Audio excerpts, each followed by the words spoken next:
हाँ नमस्कार, मी राजेश पंद्रे आपल्याला प्रैक्टिस सेट 3.3 के सभी प्रॉब्लम सॉल्व करके देने वाला हूँ। तो ये जो प्रॉब्लम है प्रॉब्लम नंबर 5 है, ठीक है। तो इस प्रॉब्लम नंबर 5 में दिया क्या है तो हम पढ़ेंगे।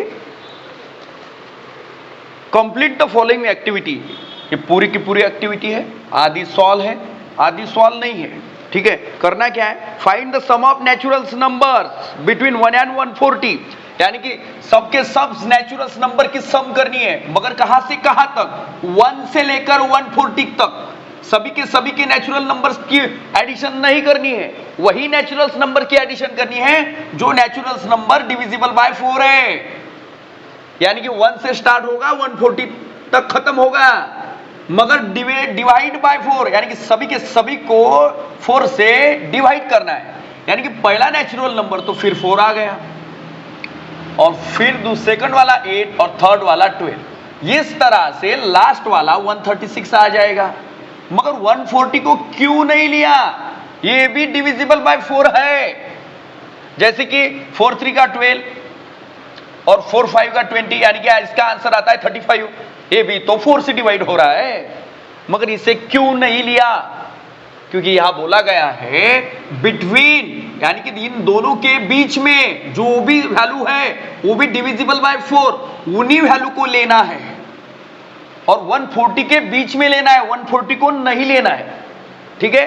फिर 139 को क्यों नहीं लिया, वो 4 से डिवाइड नहीं होती, 138 भी नहीं।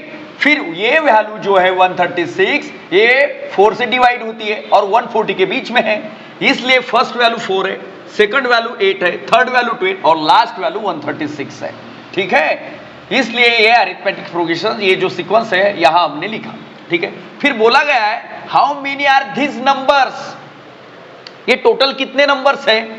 तो जैसे कि ये first number, second number, third number, ये पता है हमें फर्स्ट नंबर पर है, क्योंकि सबसे पहले सामने तो यही है, सेकंड नंबर पे ये है, थर्ड नंबर पे है।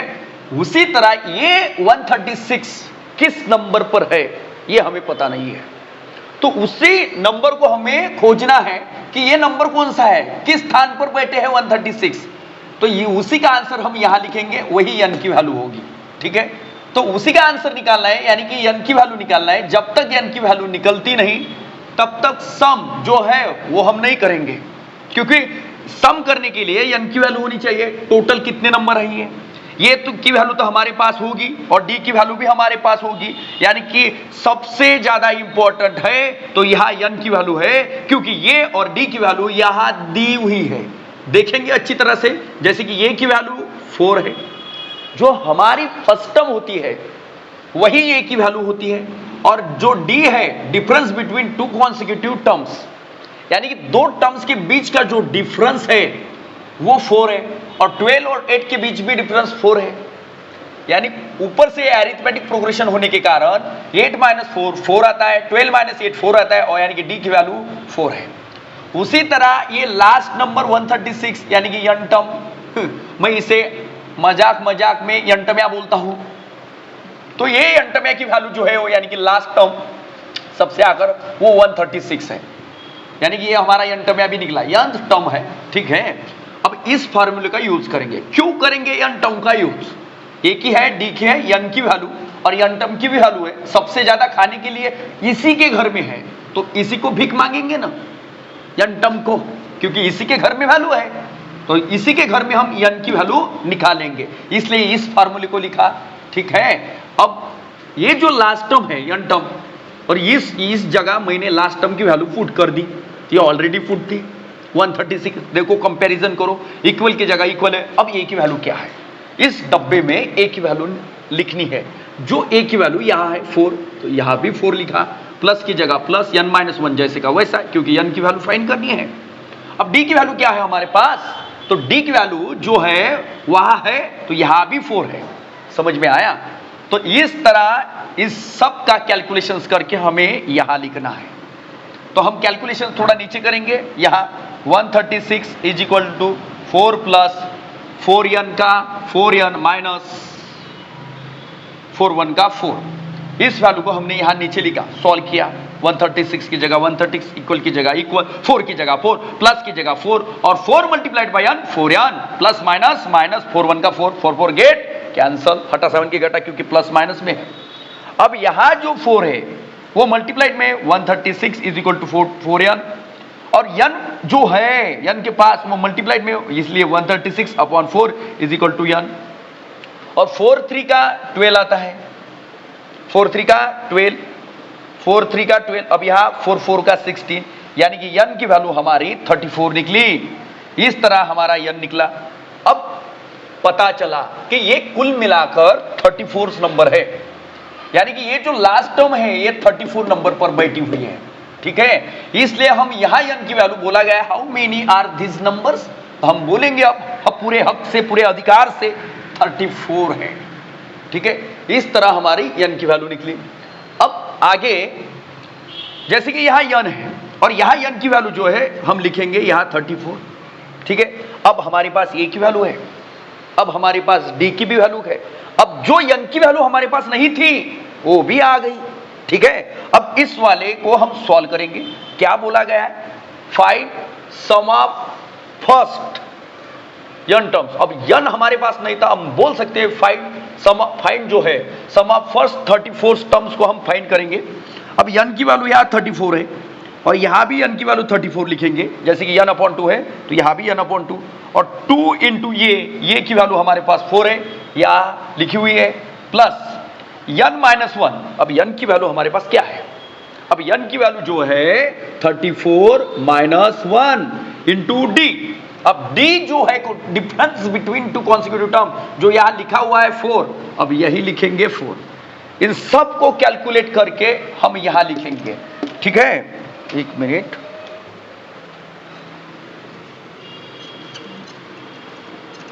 ठीक है।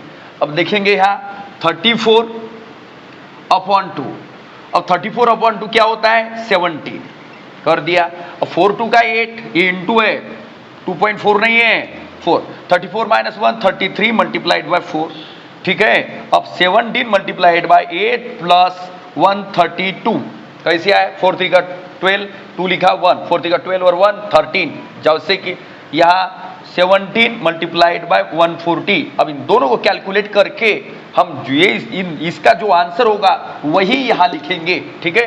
अब कैलकुलेट करेंगे 140 मल्टीप्लाइड बाय 17, 17 0 का 0 होता है, ठीक है, और 17 4 का 68, और 68 का ये लिखा 6 बाजू में लिखा, 17 1 का 17 और 17 और 6 2 3, यानी कि हमारा जो आंसर आया 2380, हम लिखेंगे 2380।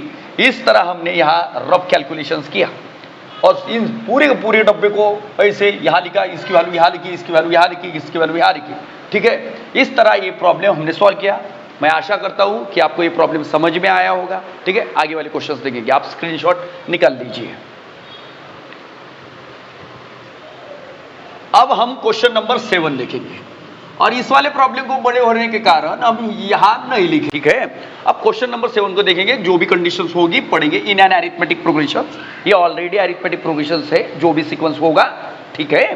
अब बोला क्या गया है कंडीशंस में, the sum of 3 consecutive term, यानी कि सम करना है वो भी 3 किसके कॉन्सेक्यूटिव टर्म, कौन सी टर्म कॉन्सेक्यूटिव टर्म, यानी कि कंडीशंस, पहली कंडीशंस तो ये है, यहां बोला गया है कि 3 कॉन्सेक्यूटिव टर्म्स का जो भी सम है एडिशन वो 27 होगा, ठीक है, ये पहली कंडीशन है। और फिर बोला गया है दोनों तीनों का प्रोडक्ट, यानी कि 3 कॉन्सेक्यूटिव, ठीक है, लिखेंगे कॉन्सेक्यूटिव टर्म, वो भी तीनों का क्या करना है, वो भी प्रोडक्ट करना है। क्या करना है, प्रोडक्ट, इन 3 कॉन्सेक्यूटिव टर्म का प्रोडक्ट करना है, और वो प्रोडक्ट 504 है। पहली कंडीशन सम दी हुई है और सम 27 है और प्रोडक्ट दिया है तो 504 है। और तीसरी कंडीशन में बोला गया है जिन 3 कॉन्सेक्यूटिव टर्म्स का आप सम करने जा रहे हैं और जिन 3 कॉन्सेक्यूटिव टर्म्स का आप प्रोडक्ट करने जा रहे हैं उन्हीं 3 कॉन्सेक्यूटिव टर्म्स को फाइंड करो, उन्हीं को फाइंड करना है। ये हमारा पहला प्रॉब्लम है, ठीक है। अब आगे, हाँ, let the 3 consecutive term are. अब 3 कॉन्सिक्यूटिव टर्म की सम बोला गया है, प्रोडक्ट बोला गया है, 3 कॉन्सिक्यूटिव टर्म को तो लिखना पड़ेगा। अब कॉन्सिक्यूटिव का मतलब क्या है, पहले टर्म बाद में लिखेंगे, मतलब जानेंगे पहले। जैसे कि 1 है, 2 है, 3 है, 4 है, और ये फर्स्ट नंबर है, ये सेकंड नंबर, ये जो टर्म है ये कॉन्सिक्यूटिव है। अब जैसे कि थर्ड वाली है, ये भी कॉन्सिक्यूटिव है, मगर 1 और थर्ड टर्म ये कॉन्सिक्यूटिव टर्म नहीं है। समझ में आ रही बात? यानी कि लगातार टर्म होनी चाहिए, 2 टर्म्स है ये कॉन्सिक्यूटिव टर्म्स है, ठीक है। जैसे 2 1 का 2, 2 2 का 4, 2 3 का 6 होता है, ये कॉन्सिक्यूटिव टर्म्स है। 2 के बाद 4, 4 के बाद 6, मगर 2 के बाद 6 कॉन्सिक्यूटिव टर्म नहीं है, क्योंकि इवन नंबर चालू है ना। या इवन नंबर की जो भी कंडीशन होगी वो सेटिस्फाइड होनी चाहिए उसी के अनुसार यहां, ठीक है। जैसे कि यहां 4 है, 4 1 का 4, 4 2 का 8, 4 3 का 12, ये जो 4 का टेबल है, यानी कि ये 4 के टेबल की कंडीशन यहां सेटिस्फाइड होनी चाहिए। फिर यहां 2 कॉन्सिक्यूटिव टर्म 4 और 8 को बोला जाएगा, और 8 और 10 को बोला जाएगा। फर्स्ट वाली है, सेकंड वाली है, थर्ड वाली है। इसी तरह यहां भी 3 कॉन्सिक्यूटिव टर्म होनी चाहिए, मगर वो 3 कॉन्सिक्यूटिव टर्म कौन सी है, ये सवाल है। यहां नीचे हिंट में दिया हुआ है किताब में कि 3 कॉन्सिक्यूटिव टर्म कौन सी है। अगर नहीं भी दी फिर भी हम लिखेंगे अपने दिमाग से, ठीक है।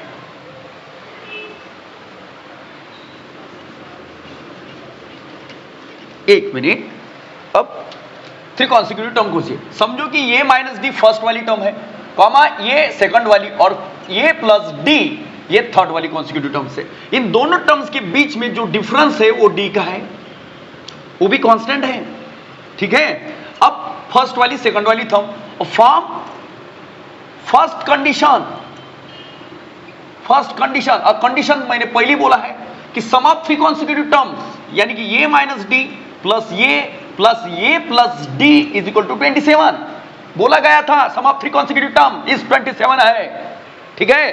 अब ये जो डी है पॉजिटिव है, नहीं ये पॉजिटिव है, गलत हो गया।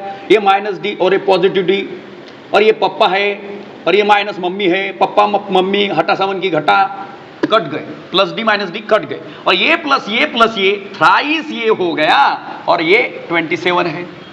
और ये के बाद जो 3 की वैल्यू वो मल्टीप्लाइड में है, और इस पार इक्वल के पार आ गई, इक्वल आ गया तो दुश्मन आ गया, यानी कि ये जो वैल्यू है डिवाइड में आ जाएगी, और जो ये की वैल्यू हमारे पास निकलेगी वो 9 होगी, कि 3 9 का 27 होता है। 3 से डिवाइड कर दिया 27 को, यानी कि ये की वैल्यू हमारी 9 निकली। इस तरह हमारी ये की वैल्यू निकली पहली कंडीशन के अनुसार। अब सेकंड कंडीशन का सहारा लेके हम डी की वैल्यू निकालेंगे। ये नहीं तो डी को गुस्सा आएगा, ये को निकाला मेरे को नहीं निकाला, ठीक है। अब फ्रॉम सेकंड कंडीशन, अब कंडीशन क्या बोलेंगे, ठीक है, शॉर्ट में लिखते हैं कंडीशन।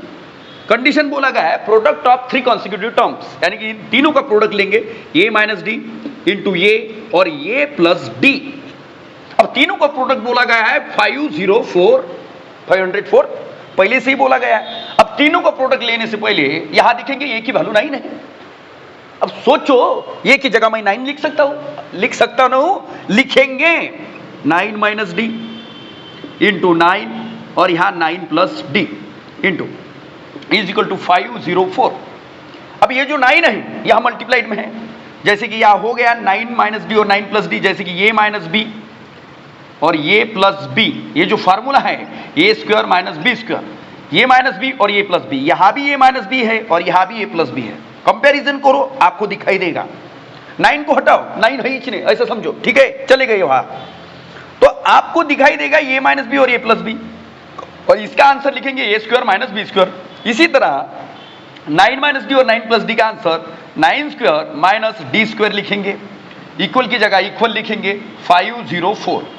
अब ये जो 9 है मल्टीप्लाइड का दुश्मन हमेशा डिवाइड होता है, इक्वल आ गया तो या इसको काट डालते हैं, फालतू अड़चन क्यों, ठीक है।